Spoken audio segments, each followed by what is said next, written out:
It's time for My Favorite Husband, starring Lucille Ball. Hello, everybody.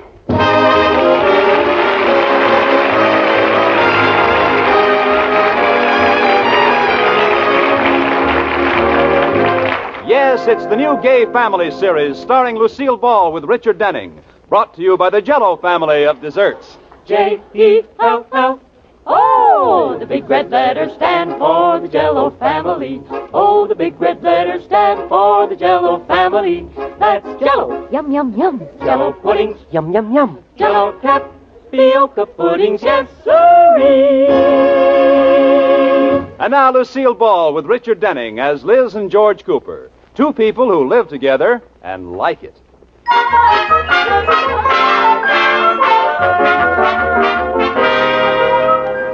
As we look in on the Coopers, it's early evening and they've just finished dinner.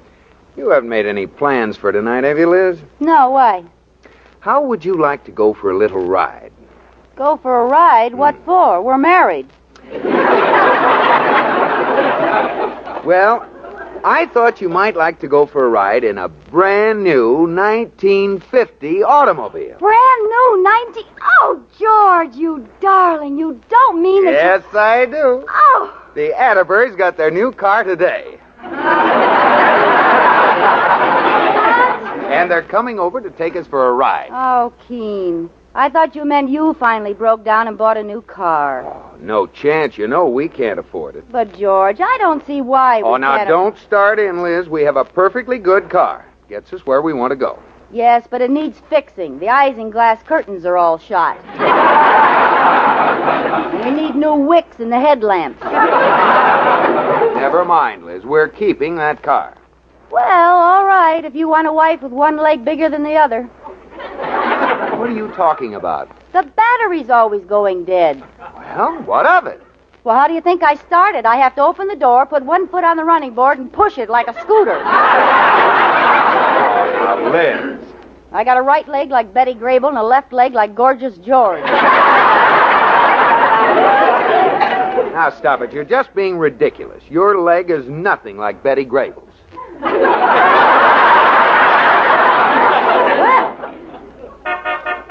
There they are. Come on, let's go out and take a look at their new car. Yeah, I want to eat my heart out. George boy, Liz girl, how do you like it? Wow, what a car. Well, Liz, what do you say? Oh, it's beautiful, Iris. Look at all that fancy schmancy chrome. Now, that's what the front of a car should look like. That's the back. Ooh. How do you like the color of the car, Liz? Oh, it's absolutely gorgeous. Where'd you ever find such a lovely shade of black? Wasn't my idea. I wanted a canary yellow convertible with leopard skin upholstery. But Rudolph is president of a bank, so we always end up with black. Feel like I'm riding in a hearse. Lotus Bud.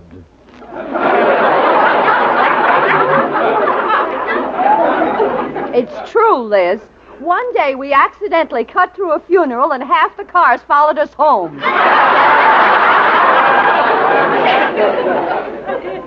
Lotus Bud. Keep that up and the cars won't be following you accidentally. Why, Mr. Atterbury. George, I want to show you something. Come round here to the back. I mean the front.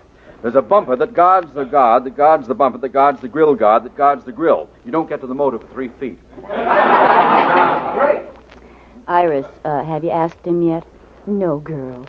He's so happy I hate to say anything. But look, if he agreed to teach you how to drive, if he got a new car, now what goes?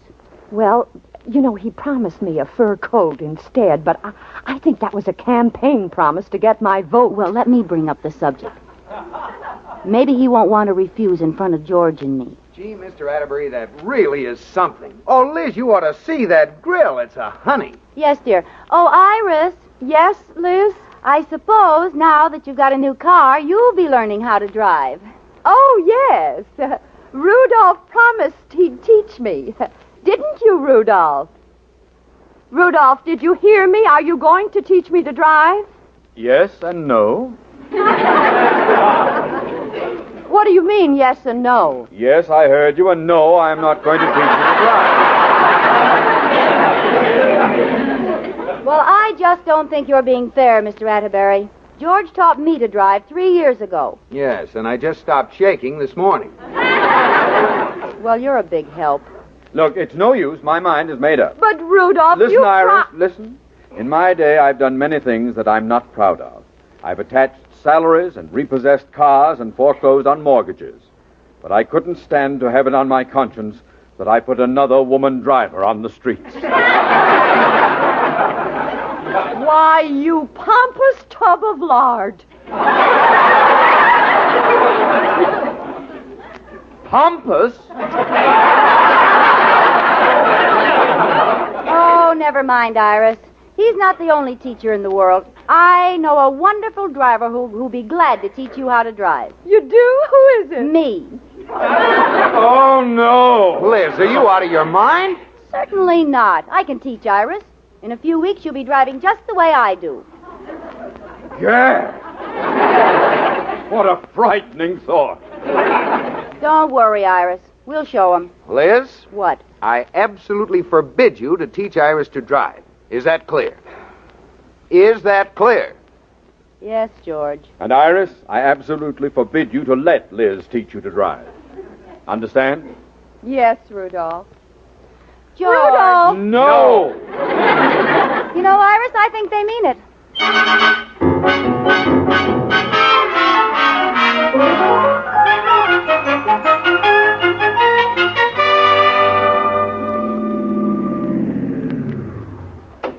Hi, Iris. Hi, Liz. Ready for your driving lesson? All ready, Liz girl. I just dropped Katie at the market. She'll meet me here later. Say, there's your car in the driveway. How come Mr. Atterbury left it home? Well, he started to drive to the bank, and then suddenly he couldn't stand the thought of taking that beautiful, shiny new car into traffic. Well, I'm glad he left it. Now I can teach you to drive in your own car. Well, we won't hurt it, will we, Liz? I'd hate him to find out what we're doing. Oh, don't be silly. We'll be doing him a favor by breaking it in. If he ever finds out, he'll murder me. Iris, your husband has no right to keep you from learning to drive. It's just a plot so he can have the car all the time. Yeah. You have a legal right to learn to drive. Yeah. You can qualify for a license as soon as you're past 18, and boy, do you qualify. Yeah. Liz. Oh, you know what I mean. Come on, let's get in your car. Well, why don't you get in? I can't fit in that little space behind the wheel. Well, there's not nearly enough. Oh, now don't get excited, Iris. Luckily, you have an adjustable seat.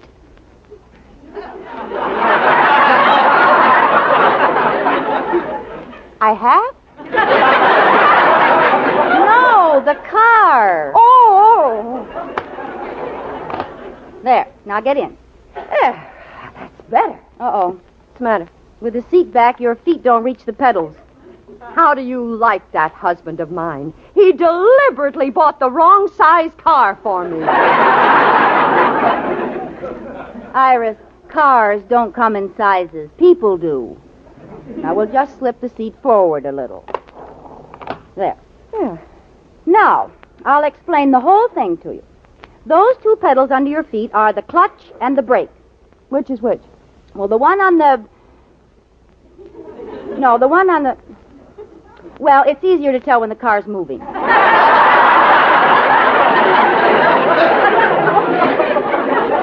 How? Well, it's very simple. If you step on the brake and if you don't stop, it's a clutch. Oh, well, that sounds easy enough. Yeah. Now we'll start the car. We turn the keys like this. See? Mhm. Now the ignition's on. Mm. Step on the starter. Okay. What are you doing, Iris? I'm trying to get my foot up on the dashboard. Why? Well, you told me to step on the starter, and that's where it is. Oh, in my car it's on the floor. Well, push it. It started. It started. Hooray, I'm driving! Hold it, girl. There's more. You have to be moving. Oh. Well, what do I do now? Push in the clutch. Try the pedal on the left. Okay. Now pull this gear thing down toward you. All right. Here goes.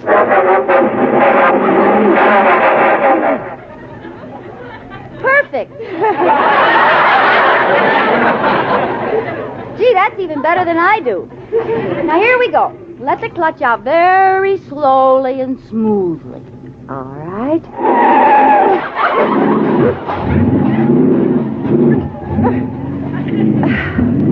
There. How was that? Great. In case you find something rolling around the back seat, it's my head. Hey, look at me, Liz. Now I'm driving. How am I doing? Well, you're going awfully crooked. Drive straight. I am driving straight. The car's going crooked. Well, you'd better do what I do. See that white line down the middle of the road? Yes. Well, get one wheel on either side. And your radiator cap right on the line, and you can go straight as a die. Okay. Gee, this is fun. All right, now I'll show you a wonderful invention. See that little mirror right above the windshield? Yeah? What do you see in it? Oh, I see out the back window. Oh, no, it's not adjusted right. Fix it so you can see yourself. Okay. There. See? That's so you can put on lipstick while you're driving and still keep one hand on the wheel. Well, what won't they think of next? Okay, Iris, now I'm going to teach you to turn a corner. It's just like going straight, only you give the wheel a big jerk and go in a different direction. Oh, is that all? Oh, of course, you have to make a hand signal. There's a signal for turning left, turning right, and stopping. Well, what are they? Well, they're all the same. You just stick your hand out the window and wave it. But how can they tell what you're going to do? They can't, but as soon as they see it's a woman's hand, they stop until you've done it. Now turn at this next corner. Am I ready for it? Well, no, but we don't have much choice. It's a dead-end street.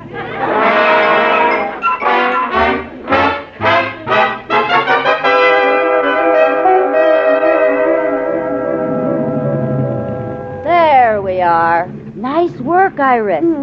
Home safe and sound and not a scratch. And you parked beautifully. Oh, it was easy with you working the brake for me. And now, my prize pupil, I've decided you are ready to solo. Solo? Yes.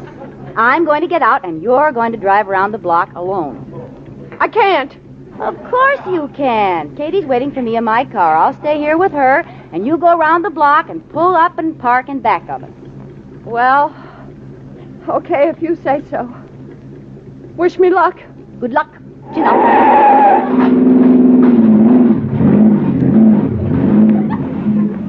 Oh, gee, I can hardly believe she's only had one lesson. Hi, Katie. Hello, Mrs. Cooper. I've been waiting for you. Did you see Mrs. Atterbury? This is her first time alone. She's going to drive around the block all by herself. Oh, do you think she can do it? Certainly. Oh, my goodness, there she comes now, down at the corner. She sure got around the block fast enough. Oh, why is she driving so close to the curb? Don't worry. She's going to park in back of us. Oh, does she know how? Katie, I taught her, didn't I? Would I be sitting here if I didn't think she'd stop in plenty of time? But...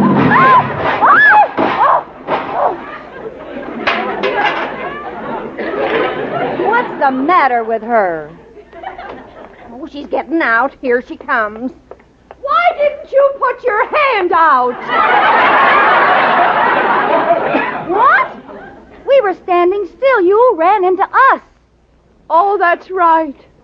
How bad are the cars?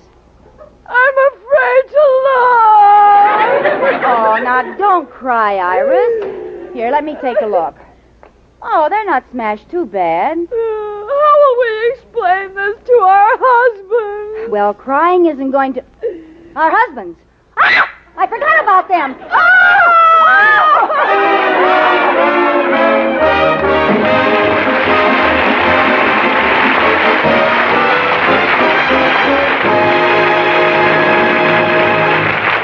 Well, maybe I'm wrong, but I think Liz could do her friend a better turn than trying to teach her to drive. Like showing her how to make swell things to eat with Jell-O. Here's an easy treat called pineapple date salad. It's really salad and dessert all in one. Just prepare fruit-rich lemon Jell-O as directed, but use canned pineapple juice for half the water. When slightly thickened, fold in 1 cup of diced canned pineapple and 1 cup of pitted dates quartered. Unmold on crisp lettuce and watch even the men folks go for that salad. Rich, sunshiny lemon Jell-O combined with dates and juicy pineapple. All 6 delicious Jell-O flavors are chock full of wonderful locked-in goodness that make you think of the real ripe fruit itself. Strawberry, raspberry, cherry, orange, lemon, and lime. So look for the big red letters on the box. They spell Jell-O, and Jell-O spells a treat. Jell-O is a registered trademark of General Foods. Jell-O. And now back to Lucille Ball in My Favorite Husband. On a quiet side street in Sheridan Falls stands a monument to womanhood. 2 cars smashed together. And on the curb surveying the wreckage stands Iris Atterbury, the smasher, and Liz Cooper, the smashee. Oh, Liz, Rudolph will kill me. Well, my life expectancy isn't any too long either. Look at that mess. Looks like your car tried to bite my car in the trunk. Oh, that beautiful grill. Well, crying isn't going to help, Iris. Let's be practical. We'll try to get the cars apart. Katie, you climb up on Iris's bumper, and I'll climb up and stand on my bumper. Now we'll both jump up and down. Okay. What's supposed to happen, Liz? I don't know, but this is what men always do. Well, look. Are you sure you're not leaving out anything? Oh, I forgot. Iris, you stand down there and swear. Oh, it's no use. Boy, they're really hooked. Mrs. Cooper, I think I'll walk on home. I want to get this meat in the ice box. All right, Katie, see you later. Come on, Iris. We'll take our cars down to Bill Fisher's beauty shop. Beauty shop? Oh, the beauty shop is just a front, so it'll look all right when you drive in.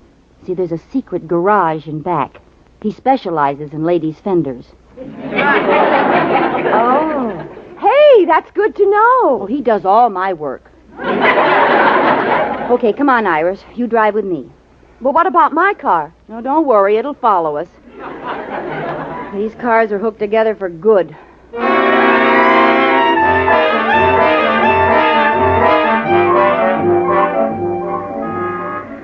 Gee, people are staring at us. Haven't they ever seen 2 cars hooked together like this? Does it feel funny driving? Sort of. It's like having a trailer and back. We haven't got far to go, though. Just down this hill and up the next one. Hey, Liz, you better pull over. I think someone's trying to pass you. Oh, yeah? Well, why didn't he honk his horn? Fine thing. Okay, go ahead and pass. Here he comes. Look, it's a car just like our new one. Oh, yeah. Hey, that one's been in an accident, too. Yeah. Well, I hope it's a man driving. That'll prove that they crack up new cars, too. Is it, Iris? I can't quite see. No, it's not a man. Oh, darn, it would be a woman. It's not a woman either. What? It's nobody. Nobody? There's no one at the wheel. That's my car passing us, Liz. Oh, don't be silly. Your car is hooked in back. I can see it through the... Oh! There's nothing back there. Oh, what'll we do? Look at it go down the hill. It's sure going straight. You drive much better when you're not in the car. Oh, Liz, what are we going to do? Well, what can we do? I'll just follow it up this hill and see what... It's slowing down. It won't make the top of the hill. Yes, it will. No, it won't. It stopped. It's backing up. It's coming right toward us. Liz, do something. You do something. It's your car. Are you crazy? I can't even stop it when I'm in it. All right, hang on, Iris. If I turn the wheel, we can get out of the way before... Oh, no. Oh, no.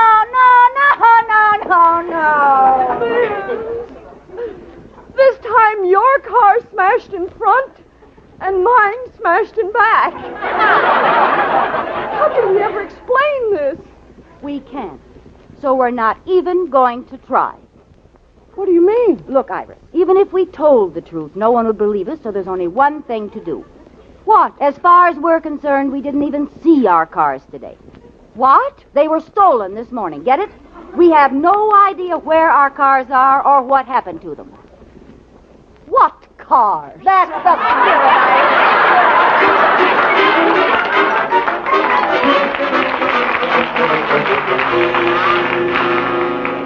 George, boy, did you get Liz to talk last night? Not a word. She just keeps claiming she knows nothing about it. Did you bring her with you? Yes, she's waiting outside. Well, why do you want her here? I have an idea. Meet Mr. Rogers. He's the adjuster for the insurance company. How do you do? How do you do? You couldn't get your wife to talk either, eh, Atterbury? No. I sat her in a kitchen chair and turned the bridge lamp in her face. But she kept screaming, I didn't do it! I didn't do it! I tell you, I didn't do it! I would have gone further, but I hated to cut up a perfectly good garden hose. You know, I'm beginning to think that maybe they didn't do it. Nonsense. That accident had a woman's touch. I even told Iris that Liz had confessed, but she didn't fall for it. That's why I asked you to bring Liz down. Oh, I get it. We'll tell Liz that Iris ratted on her, and then she'll squeal. Right. What do you think it'll work? What's good enough for Humphrey Bogart is good enough for me. Now, wait till I get to the phone. All right, bring her in. Okay. Oh, Liz, come in here a minute, will you? George, will you please tell me why I had to come all the way to... Mr. Atterbury's on the phone. Oh. I see, Iris. Yes, Iris. So that's the way the cars got wrecked, eh? What? Liz, you're eavesdropping. Oh, keep quiet. Yes, dear, yes, I agree with you. It was all Liz's fault. Why, that dirty stool pigeon. Shh, Liz. Thank you for being so honest, Iris. I absolve you of all blame. Goodbye, Lotus Bud. Well, I don't blame Liz for not telling us what happened, George. But good old Iris did. Good old Iris is going to get her good old eyes scratched out. I heard you say it was my fault. Is that what she told you? Yes, wasn't it? It most certainly was not. I'll tell you what really happened. Good. Meet Mr. Rogers from the insurance company. How do you do? How do you do? If you can take this down, it's going to be good. Go ahead. Well, Iris was riding with me, and we were going down 4th Street. You know where the hill is? Yes. When all of a sudden, her car started to pass us.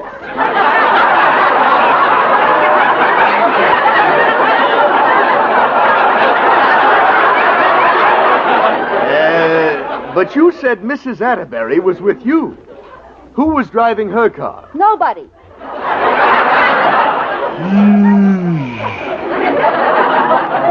Liz, now stop stalling. I'm not. Her car passed us, went up the hill, and back down the hill right into my car. All by its little self? All by its little self.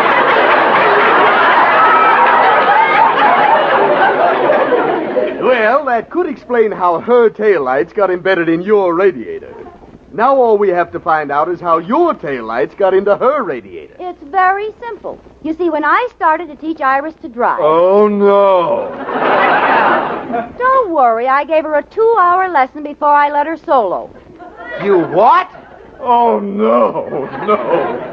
Solo? Iris? Alone in my beautiful new car?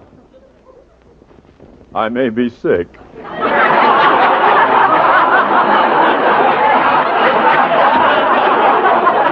Now go on, Liz. Well, Iris went around the block fine, but when she tried to park, she plowed into me clear up to her grill. Oh, it's all right, Mr. Atterbury. It's all over now. I know. She tells it so vividly. I can almost feel my chrome crumpling. Go on, Mrs. Cooper. I can hardly wait to hear the rest of it. Well, there isn't much more to tell. The bumpers on the cars were locked together, so we both got in my car and headed down the hill for the repair shop, and that's where her car broke loose and passed me. Liz, don't say a word. Iris Atterbury, I want to talk to you. I called home, and Katie said you were down here. I'm not too late, am I, girl? What do you mean? Rudolph tried to trick me into telling everything by saying you'd squealed, but I didn't fall for it. You didn't? No. You haven't said anything, have you? Well, you see... Oh, I did, Iris. I'm a fool. I told them the truth. The truth? Oh, you didn't. You're darn right she didn't. She fed us the most fantastic story you ever heard.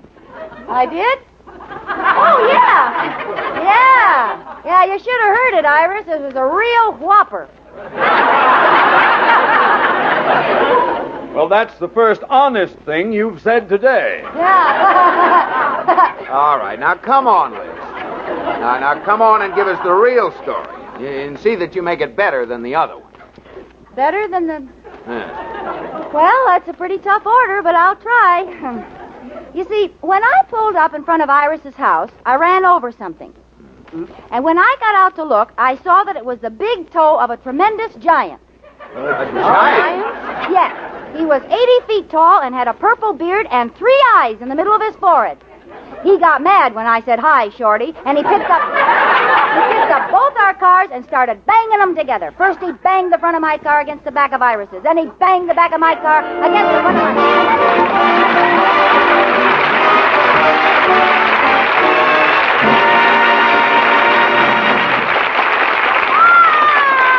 Bob Lamont! Yes, Lucille, whither away tonight? Tonight, Robert, we visit Africa. Africa the mysterious. You are an explorer, and I am your number 1 girl boy. Some deepest, darkest music, Wilbur.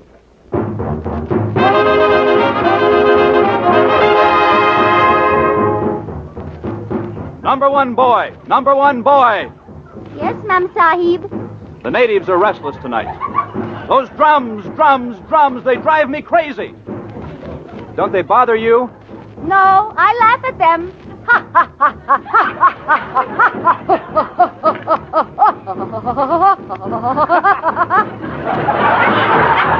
Those are cannibal drums, Ma'am Sahib. They are like jungle telephone. Well, what are they saying? They are saying... Boom, boom, boom, boom, boom, boom, boom. Boom, boom, boom, boom, boom. Well, that much I can hear. The message. Jell-O comes in 6 delicious flavors: strawberry, raspberry, cherry, orange, lemon, and lime. It makes you think of the real ripe fruit itself because... Hey, why did they stop? They went to get change. They have to deposit 5 coconuts for next 3 minutes.